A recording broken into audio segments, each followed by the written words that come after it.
Thelma Howcroft said she was being watched by vampire hunters. Where are they hiding? I should investigate.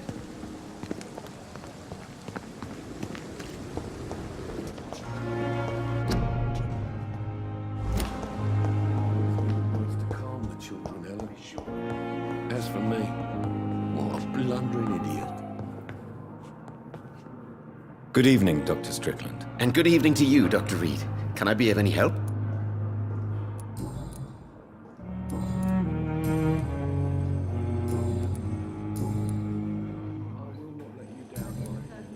Goodbye, Dr. Strickland.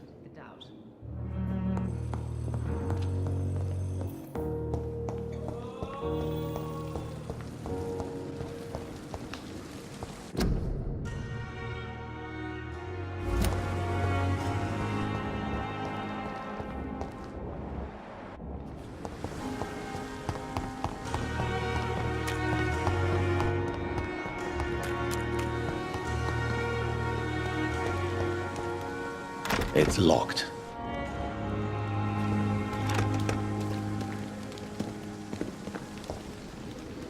Good evening. I'm Dr. Reed. Always a pleasure to meet a colleague, sir. Especially when he was supposedly dead. A colleague. Are you a doctor too? Not anymore, sir. I used to be Dr. Rakesh Chadana. Now, I'm just Mr. Chadana, pawnbroker and humble guardian of this morgue. What do you mean? You used to be a doctor. Was your license revoked? No, sir. It is just that I like to be precise. I run a little pawn shop while taking care of the dead. But I used to be a real doctor.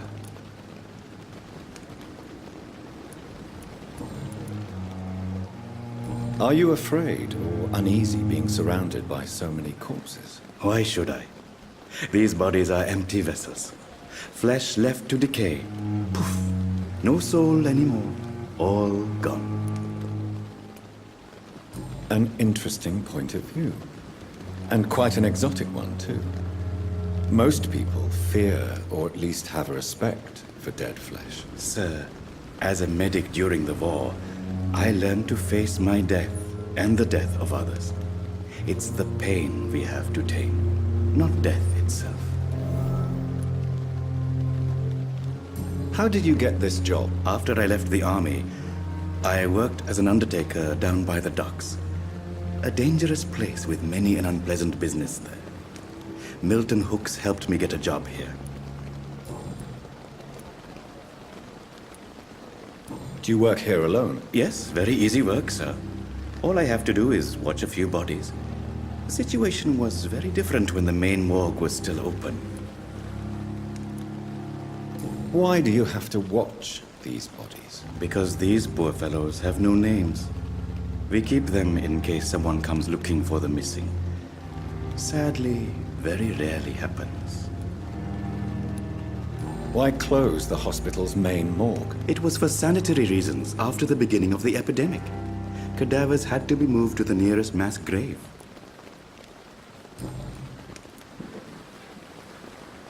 Have we met before? I don't think so, sir. Why? When we first talked, you said you were glad to meet me since I was reported dead. Funny story, sir. Your sister came here a few nights ago.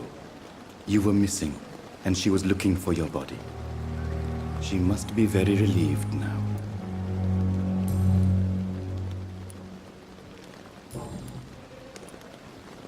A pawnbroker? I expect you get all types of people here. Yes, sir. All kind of people. For I sell all kind of goods. Who comes here to trade with you? It's very unhygienic, even unsafe. Diseases can spread. For the customers, for the hospital. I'm very cautious, sir. I've been a doctor, remember? And all my clients are good people. In fact, I think I only know good people.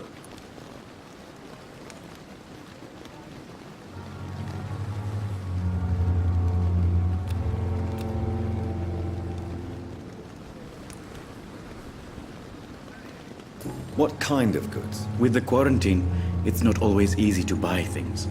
So I trade, I exchange. Some people sell, some others buy. I like to help.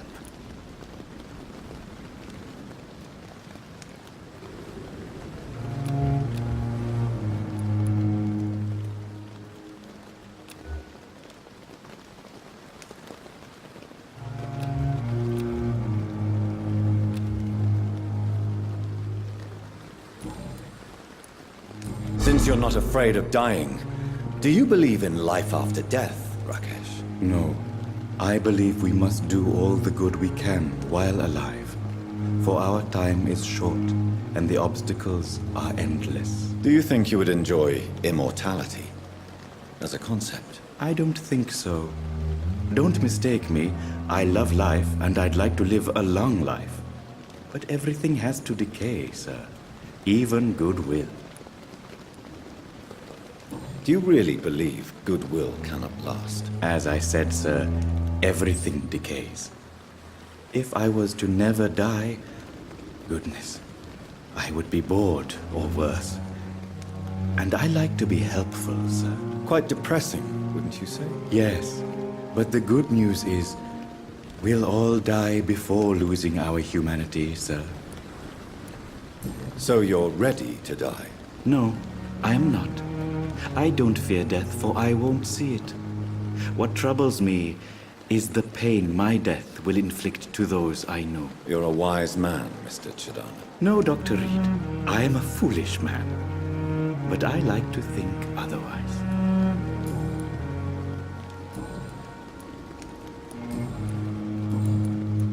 Please show me what you have to sell. Of course. It's just trinkets and curios, really. But I'm sure they can be useful.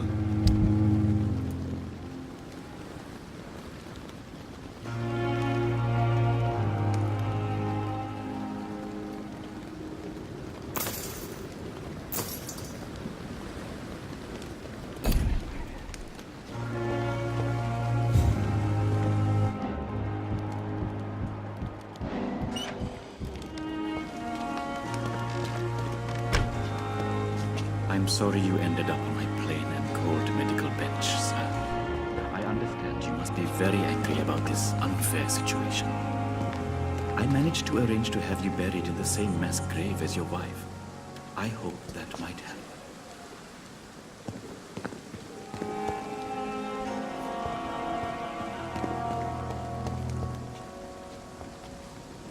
I cannot enter.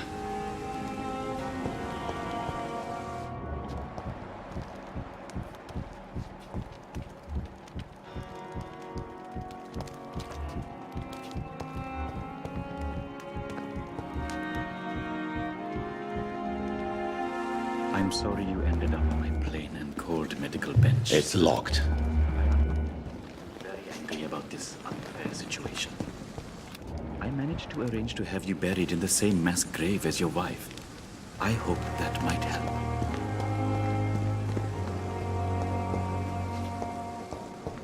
How can we be sure we're making a difference?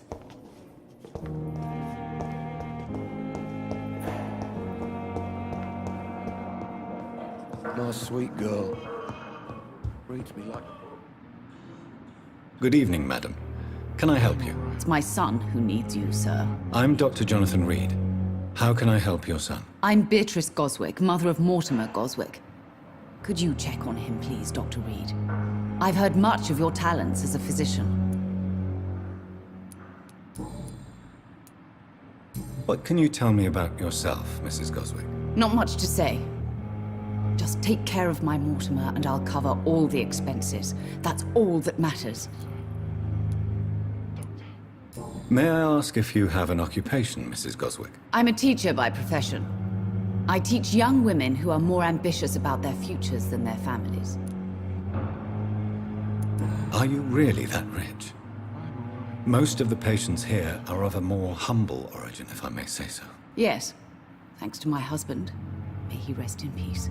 I can cover any needed medical expenses.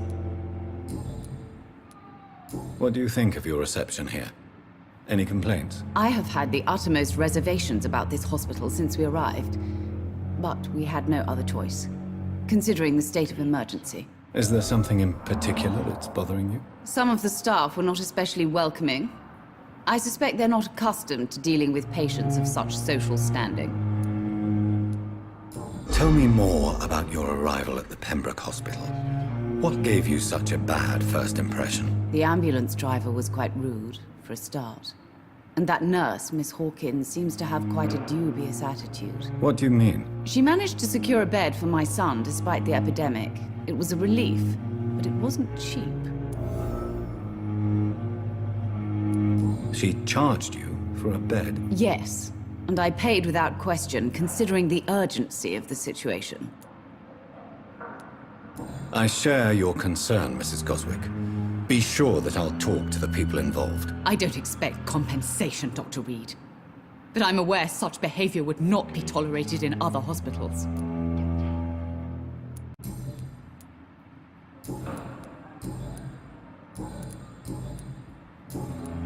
Goodbye, Mrs. Goswick. Good evening. I'm Dr. Reed. Can I help at all? No, Really? Why are you here, then? I don't want to talk. My throat hurts too much. I suppose that this pain is the reason you're here. Is someone taking care of you? Yes. And no. Could you at least tell me your name, sir? Mortimer. Mortimer Goswick. How painful is your throat, Mr. Goswick? So painful I'd rather not talk at all, Doctor.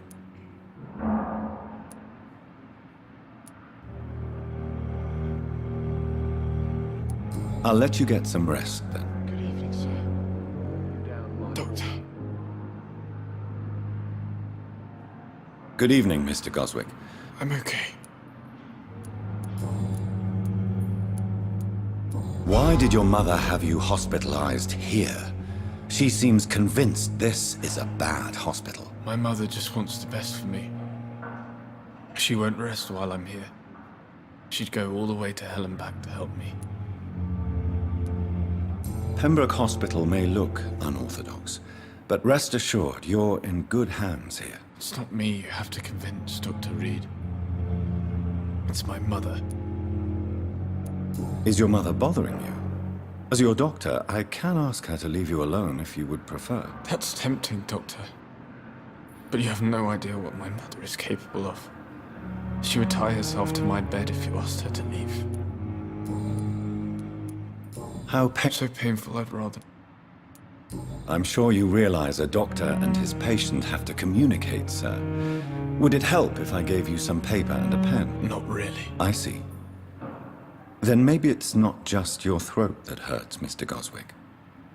Perhaps your sore throat is just the consequence of something more hurtful. Yes, maybe. But I don't want to talk or even write about it now.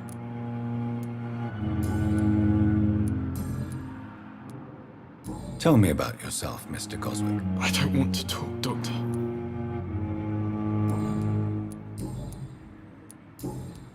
I have to go now, sir. I'm all right. Don't waste your time with me.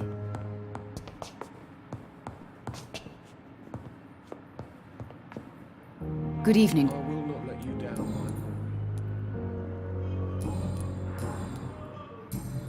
Goodbye.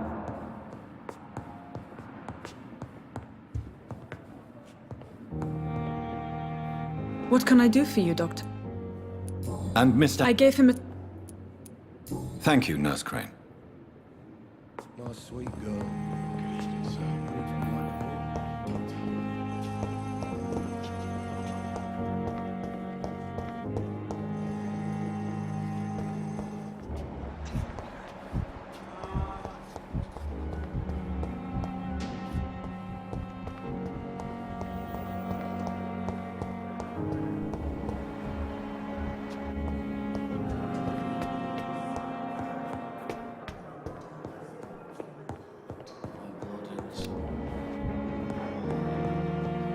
Not now.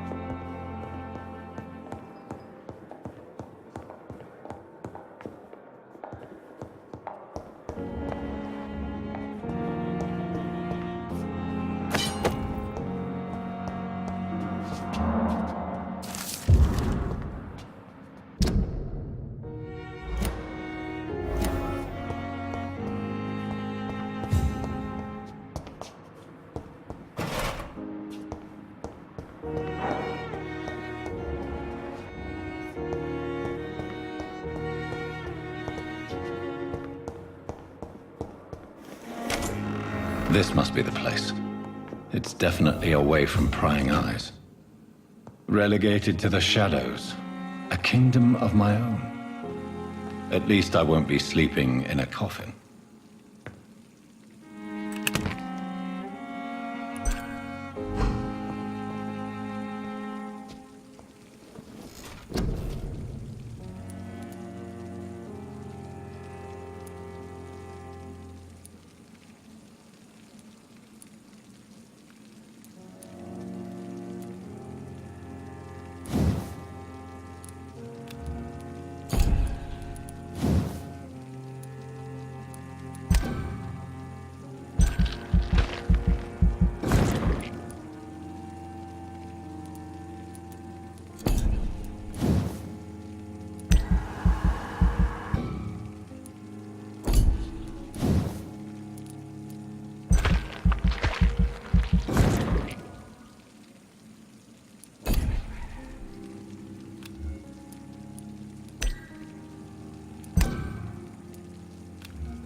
The flower's dying.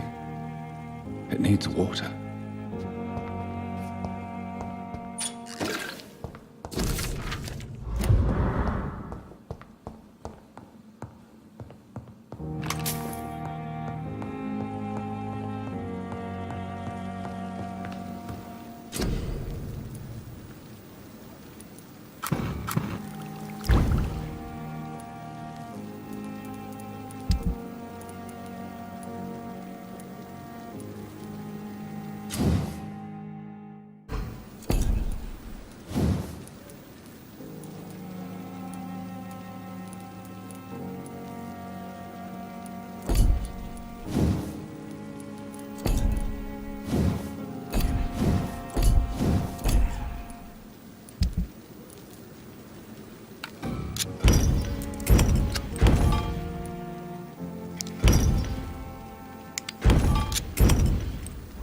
William Bishop's blood is much more unstable than human blood and shows extensive mutation. But this is not what happened to me. The sun is about to rise. I can feel it. I'll continue tomorrow night. I have so much time now.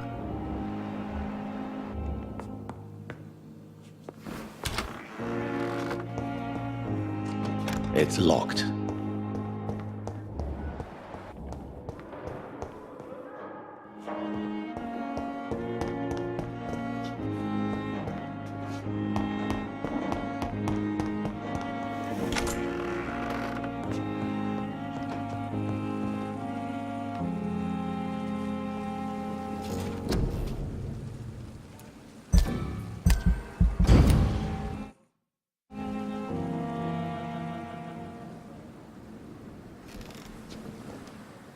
If I'm to stay here until my research is complete, I'd better learn to hide my true nature from the mortals. But what about my thirst for blood?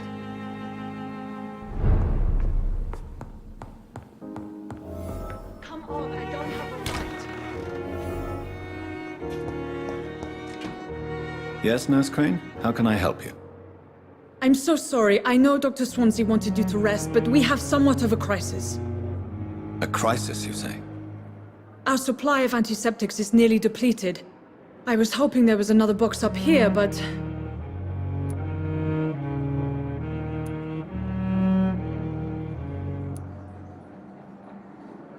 What type of hospital are you running? No antiseptics? You have been away too long, Doctor. With the war and now this epidemic, supplies have been running scarce for months now. I may have a solution. In France, during the war, drugs shortage was a daily problem, and we had to use our wits to overcome the shortages. However do you mean? If combined correctly, certain household chemical products can be used in a pinch instead. Now, where's the hospital storeroom? The storeroom? Fat chance. This is the Pembroke, and space is luxury we don't have. Everything used to be stored in the old morgue. Perhaps I should look there first. Where is this morgue? It's the large building behind the hospital. You'll need to go in the back door because it's been sealed off for sanitary reasons. Take this key. It opens a small back entrance at the end of a narrow street. The abandoned morgue behind the hospital. A small door at the end of a narrow street. On my way then. Thank you, nurse.